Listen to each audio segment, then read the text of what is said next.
Assalamualaikum warahmatullahi wabarakatuh. Kita akan ketemu kembali di Mesra. Mesra adalah media dan suara perawat untuk masyarakat. Hari ini momen yang istimewa karena hari ini kita kedatangan tamu yang luar biasa energik. Usia tidak penting, tapi yang pasti beliaunya adalah lebih di atas saya. Tetapi energinya, ya semangatnya, inspirasinya itu melebihi 10 kali lipat dari saya. Yang hadir hari ini adalah Prof. Kristanti Effendi, SKP. Beliau adalah Ketua Umum Pengurus Pusat Himpunan Perawat Paliatif Care Indonesia. Selamat sore, Prof. Selamat sore, Bu Yuli. Luar biasa ini. Ya. Dia ini kesibukannya banyak. Mungkin kenalkan diri dulu, Prof. Beliau, Ya. Prof ini sehari-hari ada di mana gitu ya. Prof. Makasih. Ya, saya sehari-hari saya adalah seorang dosen. Saya bekerja di Departemen Keperawatan Medikal Bedah, Fakultas Kedokteran, Kesehatan Masyarakat, dan Keperawatan UGM. Jadi sehari-hari intinya saya adalah dosen di FKKMK UGM. Berarti melahirkan banyak perawat-perawat ya, Prof, mestinya ya, Prof ya. Ya, iya. Mereka yang alumni FKKMK di keperawatan ya bagian dari mahasiswa saya ya, Artinya didikan dari Prof ya, luar biasa. Nah, dan dosen yang lain. iya pasti bagiannya itu ada ya. Nah, hari ini kita diskusi terkait dengan tema yang menarik. Ya. Paliatif untuk masyarakat itu seperti apa gitu ya, Prof. Jadi hari ini kita akan mengupas tuntas peran perawat, peran PBNI, peran profesi di dalam membawa bahwa masyarakat tuh paham tentang Paliatif. peduli. Nah, hari ini mungkin kita bicara paliatif itu pasti ada artinya ya, Prof. Ya. Maknanya apa? Mungkin teman-teman masyarakat, kemudian mungkin tenaga kesehatan yang lain yang non profesi perawat, non dokter mungkin tidak begitu paham. Nah, mungkin bisa Prof jelaskan apa itu paliatif, Sorani? Ya, baik. Terima kasih Bu Yuli. Saya rasa pertanyaan ini adalah pertanyaan yang sangat mendasar ya untuk diketahui oleh masyarakat luas bahwa perawatan paliatif intinya adalah perawatan yang bisa diberikan kepada mereka yang secara pengobatan itu sudah tidak lagi efektif. Jadi kalau dokter bilang, aduh ini sudah diupayakan pengobatannya seperti ini, tetapi kemudian tidak terlalu ngefek ya dengan kesembuhan. Karena memang penyakitnya kemungkinan sudah sulit untuk disembuhkan. Tapi bukan berarti kita menyerah gitu loh. Masih ada yang bisa dilakukan. Terutama pertama yaitu mengatasi berbagai gejala. Jadi kalau misalnya nyeri dikasih obat nyeri. Ya, sesak napas diatasi dengan misalnya memberikan oksigen. Tetapi bukan untuk menyembuhkan karena memang sudah sulit disembuhkan. Selain itu, dampak dari penyakit ini tentunya ke psikologis. Nah, itu juga menjadi bagian dari perawatan paliatif. Jadi penyakit-penyakit yang berpotensi memang tidak bisa disembuhkan ya, tetapi di situ ada sebuah tim, ada sebuah kolaborasi Ini ya, yang akan membantu untuk dalam untuk bisa mendapatkan kualitas hidup yang lebih baik. Ini Prof ini yang sangat menarik. Kadang tidak semua masyarakat paham ya. Posisi contoh mungkin ya, contoh misalnya ada orang tua. Dia dari awal mungkin sudah ada komplikasi dari mulai hipertensi, gula sampai seterusnya dan seterusnya atau mungkin penyakit lain gitu ya.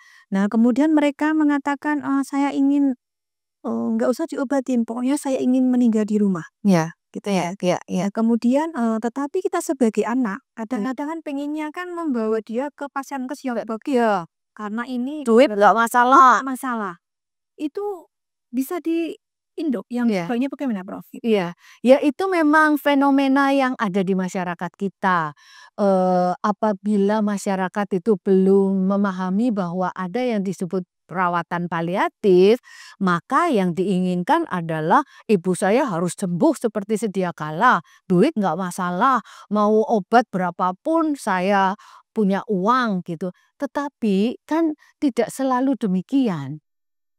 Banyak duitnya kalau memang penyakitnya sudah sulit untuk disembuhkan karena organ-organ, fungsi organnya sudah menurun, ya tetap tidak bisa. Pada akhirnya harus bisa menerima kondisi bahwa persiapan untuk akhir kehidupan itu ya mau tidak mau harus dilakukan. Tidak lalu mengabaikan ini karena tetap kepingin sembuh, sehingga pada akhirnya, akhir hayat itu tidak dipersiapkan dengan sesuai, supaya bisa, menghadapi akhir hayatnya lebih tenang, gitu. Akhir hayat lebih tenang. Kalaupun kita mempersiapkan meninggal dengan damai. Nah, Itu. ini kan tentunya membutuhkan banyak konsekuensi ya, baik hidup di rumah sakit sebagai pasien maupun mungkin perawat di area di FKT ya, atau mungkin perawat-perawat yang sudah ada di masyarakat ya, artinya yang memang dia menjangkau untuk bagaimana lingkupnya wilayahnya gitu ya. Nah, ini menurut Prof nih, apa yang kurang saat ini yang ada sekarang ini Iya. dari naskah? Kalau untuk saat ini sejujurnya, pasien yang dirawat di rumah sakit, misalnya dengan stroke, pulang ke rumah, itu belum tentu pihak puskesmas di daerah wilayahnya si pasien ini tahu bahwa ada masyarakat di sekitar wilayah puskesmasnya yang pulang habis dari mondok karena stroke, gitu. Nah, mudah-mudahan dengan adanya Satu Sehat, nantinya keberlanjutan dari rumah sakit ke puskesmas itu ada yang nampani gitu loh, Bu Yuli. Jadi Planning dari rumah sakit itu akan sampai dulu ke FK keluarga mendukung layanan iya, sehingga nanti harapannya nanti ada kesinambungan. Dengan kesinambungan nanti, meskipun dirawat di rumah, keluarga nggak ketar-ketir. Selama ini kan, wah kalau nanti dirawat di rumah siapa yang akan ngurus, siapa yang akan ngawasi, dan seterusnya. Jadi mudah-mudahan dengan adanya Undang-Undang Kesehatan Nomor 17 tahun 2023 yang mendukung pelaksanaan perawatan paliatif baik di rumah sakit maupun di puskesmas, dan juga didukung oleh turunannya ya, SK Kemenkes nomor 2180 tahun 2023 juga tentang, penyelenggaraan ya perawatan paliatif di Indonesia itu benar-benar bisa dijadikan pegangan oleh tenaga kesehatan termasuk di dalamnya perawat untuk bisa menyiapkan diri supaya mendukung program ini, supaya mereka yang butuh jangan sampai nggak dapet gitu loh. Kalau enggak kan nanti keluarga memang kalau nggak diedukasi ya nggak salah, kepenginnya yang terbaik untuk pasien. Terbaik menurut keluarga apa? Dibawa ke orang pinter, sampai duitnya entek, baru pergi lagi ke rumah sakit. Kan gitu. ya betul. Nah, ini kan sama kita ya, mulai ini nih para pemirsa ya, ini masyarakat tentunya, berarti kan artinya kadang ada yang masih salah persepsi di kita. Ya, kadang orang tua tidak pernah kita ajak bicara bagaimana beliaunya ingin ini ada diagnosis yang dia dapatkan bahwa dia pasannya terminal begitu ya, atau yang enggak disembuhkan tadi ya. Tetapi ternyata kita belum pernah bicara ngomong-ngomong dari hati, pengennya seperti apa. Ternyata itu juga di dalam undang-undang dan di dalam Permenkes tadi ada prinsipnya itu luar biasa ini, menghargai kehidupan, menganggap kematian sebagai proses alamiah, tidak mempercepat atau bahkan menunda lah. Kemudian peran pasien diperhatikan dalam mengambil keputusan. Jadi kalau orang tua pengen apa ya ikutin gitu ya. Bukan berarti kita sudah harus memaksakan perumahan masuk ICU dengan menghabiskan biaya dan juga menghindari intervensi yang sia-sia sekaligus. Nah ini penting nih Prof. intervensi, integrasi fisik, psikologis, spiritual, sendiri. Nah, ini kalau kita bicara tentang palliative care, tentunya peran perawat ini sangat ya.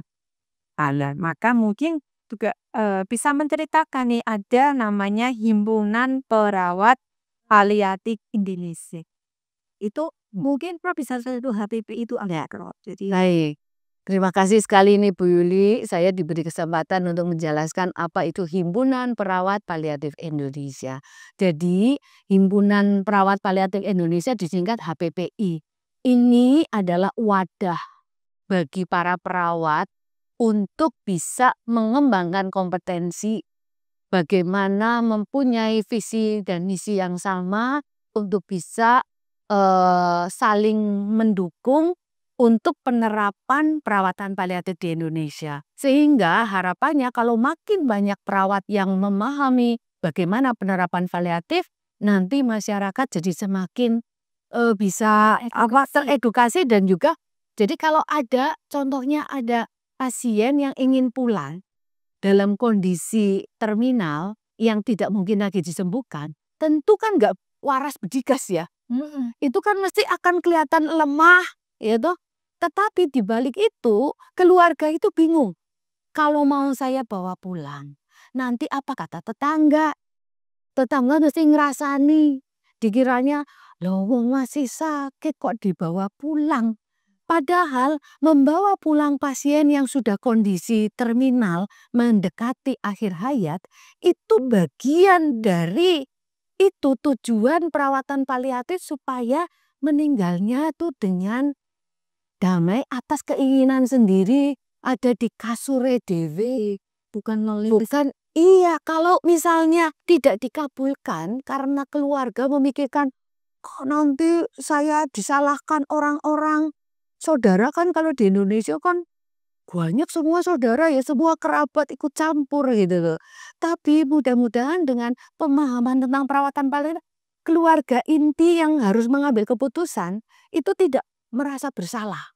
Karena didukung oleh ilmu paliatif ini. Jadi pasiennya happy. Karena belum lama ini ada juga saudara saya akhirnya tidak ada kesepakatan sampai pengambilan keputusan mau dibawa pulang kapan.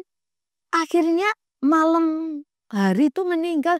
Ya wis gelo kabeh. Tapi mau gimana? Orang kita kan berpacu dengan waktu kalau sudah seperti itu gitu. Iya. berarti ini kan salah satu tugas juga. MPNI punya tugas, saya sebagai Kepala Jawa Tengah punya tugas, PPI juga punya tugas sebagai keluarga. Peer group ya, satu profesi itu kalau peer groupnya sama, mindsetnya sama, belajar bersama, nah keilmuan itu ada di HPPI Jawa. Nah PPI tugasnya apa? Bagaimana seluruh perawat di Jawa Tengah memiliki masing-masing kompetensi skillnya yang bisa tersertifikasi sehingga pelayanannya juga akan Ya itu ya. Nah ngomong-ngomong terkait dengan ini Prof, jadi tadi bagaimana upaya HPPI untuk bisa meningkatkan mutu ya, termasuk kompetensi perawat yang ada yang bergabung di HPPI karena mungkin setiap rumah sakit ya belum ada ruangan khusus paliatif care karena ada di anak gitu anak dengan paliatif banyak ya dengan CA, thalassemia dan sebagainya mungkin kanker darah dan sebagainya ya leukemia gitu ya kemudian ada anak yang mulai sudah HD sekarang ada apa namanya remaja yang sudah mulai mau dan sampai dengan lansia sehingga mungkin ini kan tidak hanya skup kecil ya nah tetapi semua lini usia itu berpotensi ada hubungan dengan paliatif. Nah ini bisa saja membutuhkan nah saya membutuhkan. Nah ini mungkin rencana Prof itu seperti apa Prof? Ya, kalau bicara tentang layanan di rumah sakit, sebetulnya aturan mainnya tidak ada yang mengatakan harus ada unit khusus paliatif itu tidak. Tapi yang penting para pelaku layanan dalam hal ini ada dokter, perawat, ahli gizi, semua yang terlibat itu paham perawatan paliatif, kompetensi paliatif dasar punya sehingga mereka itu paham bagaimana memperlakukan pasien. Tidak memaksakan pasien dilakukan tindakan yang disebut futile atau tindakan sia-sia. tindakan sia-sia itulah yang tidak boleh dilakukan. Termasuk dalam Permenkes tadi. Jadi kalau misalnya sudah jelas-jelas misalnya mengalami penyebaran kanker ke semua organ vital ya, kayak di otak ada, di paru ada, di tulang belakang ada, itu kan nggak perlu di-CT scan bolak-balik, MRI bolak-balik gitu loh. Nah, tetapi yang bisa dilakukan apa? Mengatasi berbagai keluhannya dia supaya hidupnya itu tidak mengalami penderitaan macam-macam. Karena begitu mengalami nyeri-nyerinya tidak teratasi, itu aja sudah seharian dia merasa bad mood, merasa aduh hidupnya itu sudah sangat menderita dan seterusnya. Nah, tapi Bu Yuli, ini saya garis bawahi bahwa pada saat pasien minta pulang, bukan serta-merta keinginannya pulang ya wes pulang. Itu juga ada yang namanya pertimbangan klinis medis. Kalau secara klinis itu dia di rumah sakit maupun di rumah, itu tidak ada yang bisa dilakukan lebih. Sama-sama dikasih oksigen, di rumah sakit ya segitu, dan itu bisa dilakukan di rumah, maka pilihannya bisa di rumah gitu. Tapi kalau pasien kondisinya menurut dokter ini masih bisa diupayakan, ya tentunya berdasarkan pertimbangan medis, pasien itu masih bisa dipertahankan di rumah sakit, bukan karena keinginan keluarga yang agak repot gitu loh. Nah, itu juga perlu dipertimbangkan gitu. Toh, ini kan kalau kita bicara IPCP ya, interprofesional Collaboration ya. di satu rumah sakit itu kan kita ada nih misalnya perawat dialisis dan pernah-free. Nah, selama ini apakah Prof sudah pernah berdiskusi dengan mungkin medis ya, kolegium medis atau non medis yang terkait dengan paliatif? Nah, ini Bu Yuli menariknya.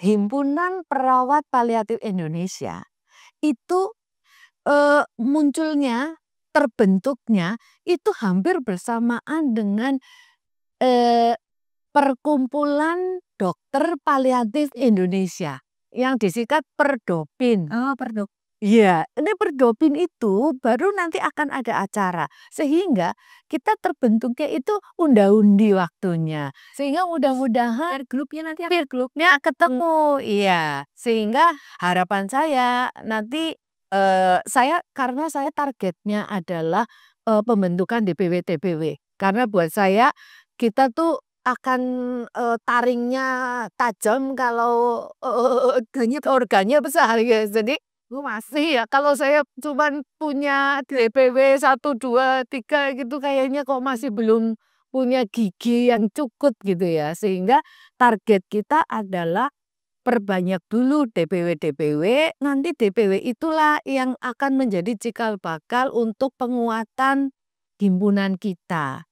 Dan DPW sendiri nanti bertugas untuk memintarkan. Sehingga nanti kita, bayangan saya secara sporadis bareng-bareng yang di mana itu yuk menyengkuyung bareng memintarkan para perawat di wilayahnya masing-masing gitu loh. Ya, jadi kalau istilahnya PIW ya, Prof ya. PW ya, DPW, DPW, tadi kita PW ya. PW itu nanti akan lahir, ini kan baru 3 ya, Prof ya. Ya. Kita bisa membantu Prof nanti Sony ke sepurus DPW provinsi yang lain mudah-mudahan ini karena ini sangat penting, karena angka penyakit untuk tidak menular yang ke arah kronis itu semakin grafiknya itu tidak semakin Nah, lama. itu tapi makin tinggi, ya betul. Mungkin karena umur harapan hidup kita tinggi, Ya. kemudian cek kesehatan bisa ada di mana-mana. Mungkin kan tinggi tapi tidak tahu tuh cek kesehatannya Kemana? ya, ada juga pasien kesehatan juga masih belum Siska. Terus sekarang ada online, kita harus antri. Nah, Ini Dok, ini Prof. Jadi pengembangannya nanti mungkin paliatif kan akan memiliki banyak inovasi tuh, Prof. Inovasinya itu terkait dengan bagaimana supaya masyarakat bisa mengakses layanan paliatif lebih mudah dibanding paliatif itu hanya ingin mendampingi, hanya ingin mengajak mengurangi rasa sakit. adikku kayak dirawat Warga lainnya, ya. sebagainya, membuat mereka nyaman, tidak gatal, tidak nyet dan sebagainya.